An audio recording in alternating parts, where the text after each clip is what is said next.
Assalamualaikum warahmatullahi wabarakatuh. Nama saya Muhammad Syafrizal dari PAI 5A. Di sini saya akan mempresentasikan hasil ujian akhir semester saya dari mata kuliah metodologi pembelajaran PAI. Dosen pengampun mata kuliah Muhammad Aufa Muif, MA PD. Di sini saya akan mempresentasikan hasil UAS saya. Yang pertama, soal yang pertama, jelaskan urgensi penggunaan metode pembelajaran dalam kegiatan belajar mengajar. Saya akan menjawab.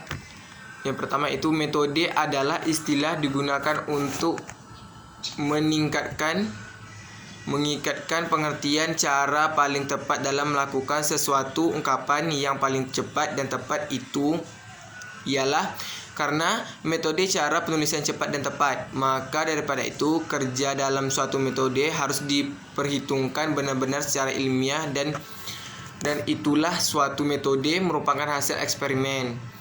Terdapat beberapa metode pembelajaran yang dapat digunakan untuk mengimplementasikan strategi pembelajaran. Yang pertama yaitu simulasi, kedua ceramah, ketiga diskusi, keempat laboratorium, dan kelima pengalaman lapangan. Yang kedua, bagaimana hubungan antara metode pembelajaran dengan strategi, model, dan teknik pembelajaran. Di dalam impresi pembelajaran kita, sebagai calon guru dapat membangun anak menjadi manusia kritik dan kreatif melalui pembelajaran, pendekatan strategi, metode, dan pembelajaran teknik pembelajaran. Adapun pembelajaran strategi, metode dan teknik pembelajaran dapat diartikan sebagai ciptanya suatu perubahan dalam pembelajaran yang berkaitan dengan strategi, metode, dan teknik itu tersendiri. Lanjut yang ketiga, uraikan prinsip-prinsip penggunaan metode pembelajaran. Prinsip-prinsip dari penggunaan metode pembelajaran ialah: pertama, metode tersebut harus mempunyai teori kegiatan itu tersendiri. Kedua, metode tersebut harus dimanfaatkan hukum pembelajaran.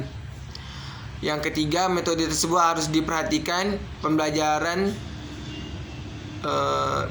itu. Yang keempat, metode harus mendapatkan dan mempelajari peserta didik, atau metode tersebut harus menantang dan mengimplementasikan peserta didik tersebut.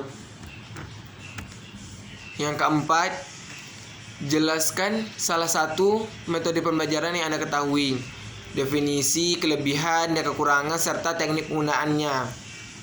Saya akan menjawab dari soal nomor 4 tersebut. Pertama yaitu metode ceramah.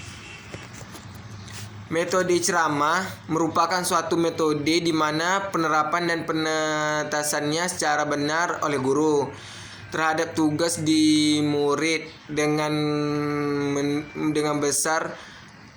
mendasarkan teliti secara materi pokok dari yang dipertemukan tersebut. Kekurangan dari metode ceramah: pertama, sebagian siswa tidak mampu untuk menguasai apa yang telah dikatakan oleh gurunya. Yang kedua, cepat mudah bosan atau jenuh karena metode ceramah itu kita tidak menggunakan media, hanya mengeluarkan kata-kata ataupun teori-teori yang kita buat. Yang ketiga, untuk guru yang kurang memiliki kemampuan berbicara itu sangat baik. Yang berbicara yang sangat tidak baik akan membuat para siswa itu akan merasa bosan dan jenuh tadi.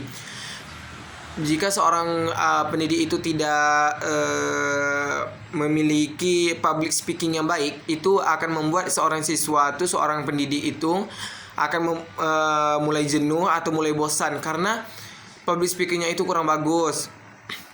Kelebihan dari metode ceramah tersebut, yang pertama, mudah dilakukan dalam artian tidak terlalu memerlukan peralatan lengkap.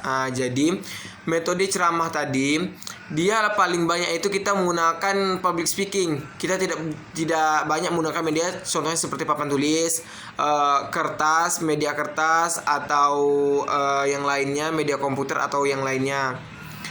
Yang kedua, dapat dijelaskan waktu dengan singkat. Metode ceramah ini bisa membuat seorang pendidik itu lebih menjelaskannya itu dengan waktu singkat. Seperti itulah. Baiklah, di sini sampai di sini saya mengakhiri presentasi ujian akhir sekolah saya. Saya akhiri. Wassalamualaikum warahmatullahi wabarakatuh.